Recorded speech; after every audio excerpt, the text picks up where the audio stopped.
This is Katrina and Leroy at the TLC Clinic in Blunston, Florida, May 16, 2015. I'm going to let them both go through regular play and then do a slow play review for you. In the morning, the video I believe is on the right, is your morning run. And that video you ran a 18.884, and your afternoon video on the left, you cut off a lot of time with a 18.122. So I'm going to go ahead and let them go through in slow motion now.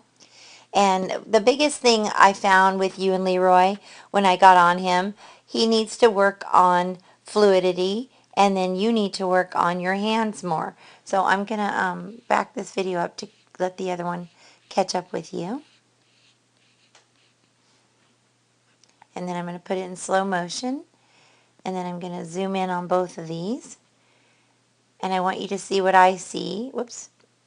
Okay, so right there you have a really pretty position on both barrels. Very consistent, the way that you go into both turns. Okay, you sit, you go to your horn. He's rating 1, 2 strides rate, 1, 2 strides around the barrel. So I love your hand position in your right turns. You know, your hand position's pretty good. If anything, you could get it just a little bit higher. And I want you to just change your body position a little bit, and your, let me see if I can get this one to back up a little. I want you to change, if you'll notice right here, your hand is pulling down across your leg more, and your upper body's really stiff. So I would like to see you let your elbow bend, keep it in by your side. That'll keep your hand closer to your saddle horn or your pommel. And then bend your rib cages in a turn and use your outside leg. So when you get on the back side, look at the video on the left. What I'd like for it to look a little bit more, see if you get in his face too much, he does drop his head. So what you need to do is just do a quick bump with your hand like I showed you. You do the shape and then drive, shape and then drive.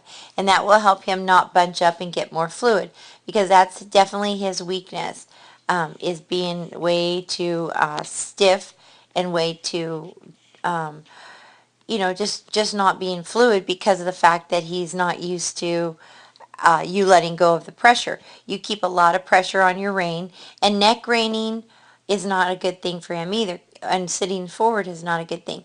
So right here, I want you to notice the video on the right. If your hand could just change just a little bit and be right there by your saddle horn, and then you just go a quick bump and release. 1 inch, just a little bump, that would help a lot.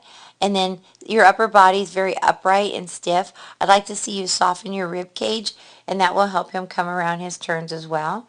And if you'll notice right there on this barrel, I'm going to have him come around again. He's gotten into the habit of dropping his nose to the ground. And so what you need to do is start riding him more with your body and your legs, and just try to stay out of his face as much as possible. But you do need to bump and release, and that is the most important thing. So in your slow work during the week, I want you to work on fluidity drills. And if you would do fluidity drills a couple times a week, you know, I see on this third barrel on the right, you start putting your leg on him right away, and you help him finish his turn right there with your leg. And then your body position still, upper body could still soften a little bit, and that would really help. Because, you know, your second run was a lot faster. You shaved off almost 7/10, or you shaved off 7/10. So, but honestly, he really just needs some drills to really help him during the week. So what I want you to think about when you're helping him is the fact that he needs fluidity work. So what I want you to think about is, if you're working a circle and you have a barrel in the middle, I want you to think about 4 quarter turns.